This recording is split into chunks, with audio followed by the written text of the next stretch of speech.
Welcome to The Explainer. So, today we're going to look at the universe in a completely different way. In our everyday lives, it's money that makes the world go round, right? Well, in physics, the universe actually operates on this strict physical economy of its own. Let's dive right into the rules of this incredible system. Okay, to kick things off, I've got a question for you. What do a massive steel roller coaster, a tiny glowing insect, and an emergency hand crank radio all have in common? I know, it sounds like the setup to a weird joke, doesn't it? But it's actually a challenge to how we normally picture physics. We almost always think of physics as just, boring formulas on a chalkboard, but it's actually deeply woven into the real world. The answer? Survival through the energy economy. Take this bioluminescent glowworm. What all those totally different things have in common is that they are actively participating in the energy economy. This little insect is taking the chemical energy stored in its food and converting it directly into radiant light energy. It's literally paying for its survival using the currency of physics. How cool is that? So, here's our roadmap for today's explainer. We've got 5 interconnected stops. First up, the currency of the universe. Second, how physics defines work. Third, the rules of transformation. Fourth, where energy comes from. And finally, speed and efficiency. Let's jump right into section 1, the currency of the universe. Okay, so energy is officially defined as the fundamental ability to do work. I want you to think of it exactly like a bank account. Just like money gives you the purchasing power to buy goods and services, energy provides the fundamental ability to make things happen in the physical universe. Without it, absolutely nothing changes, moves, or grows. It is the ultimate currency. Moving right along to section 2, how physics defines work. Now, we use the word work all the time in normal conversation, but physics kind of busts the common myth here. Think about this. If you hold a heavy box above your head while standing perfectly still, your muscles are going to burn, right? It feels like a ton of work. But scientific work requires something totally different. Pushing a heavy lawnmower across your yard, now that is scientific work because you're actually applying a force to cause physical displacement. So the real kicker is captured beautifully by this simple equation. Work equals force multiplied by displacement. If the displacement is 0, the scientific work is, mathematically speaking, 0. It honestly doesn't matter if you're straining with all your might to push against a solid brick wall all day long. If nothing moves, absolutely no scientific work is done. Crazy, right? All right, on to section 3, the rules of transformation. So there's this thing called the law of conservation of energy, which basically states that energy is never actually destroyed, it's only ever exchanged. Now, a hand crank radio is a truly ingenious human application of this kind of energy transformation. The kind we use when the power goes out. With this device, we actually become the active participants in a whole chain of energy exchanges.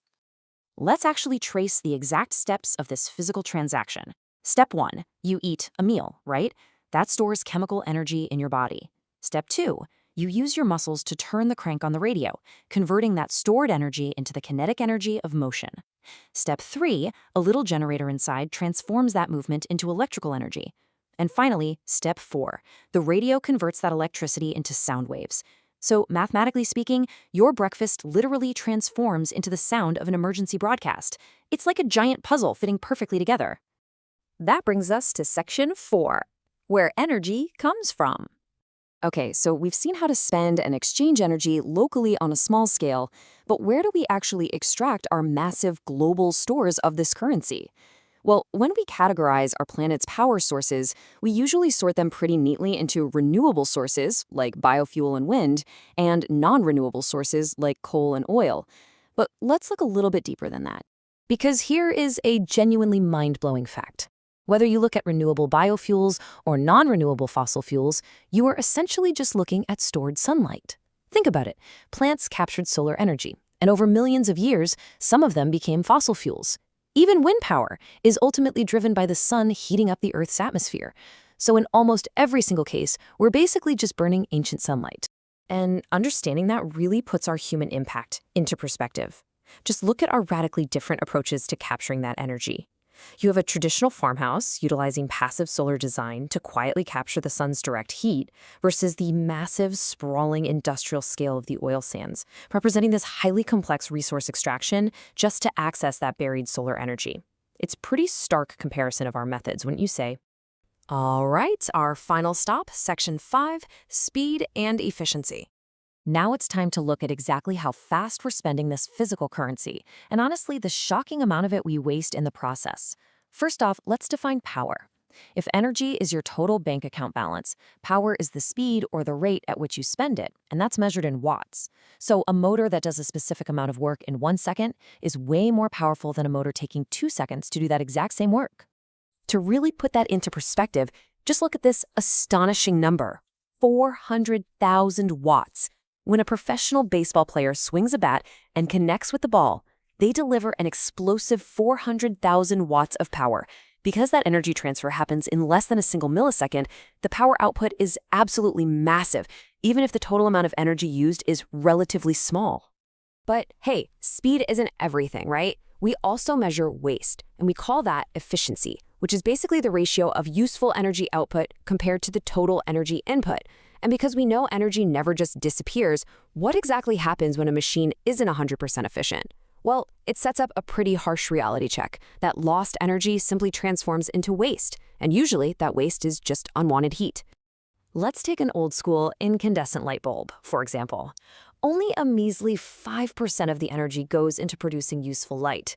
That means a staggering 95% of our precious currency is completely thrown away as useless thermal energy. I mean, it's practically a tiny heater that just happens to glow a little bit. And trust me, it gets even more alarming. Take a look at this number, 12%. A standard gasoline car engine is only about 12% efficient at converting the chemical energy of fuel into the actual mechanical motion of the car. Let that sink in. The vast majority of the fuel you pay for is just lost to heat and friction. It really highlights a massive systemic waste in our daily lives. Okay, let's quickly review the core takeaways from our explainer today. We've learned that energy acts as the absolute universal currency. We've seen that scientific work literally requires physical displacement. We traced how energy is never actually destroyed, just endlessly transformed from one state to another.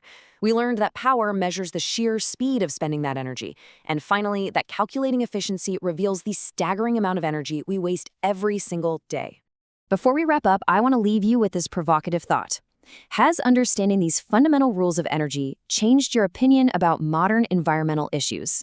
When you stop looking at the world through the complicated lens of politics and start looking at it strictly through the impartial lens of physics, it really forces a pretty massive shift in perspective, doesn't it? Thank you so much for joining me for this explainer, and hey, keep looking for the physics in your everyday world.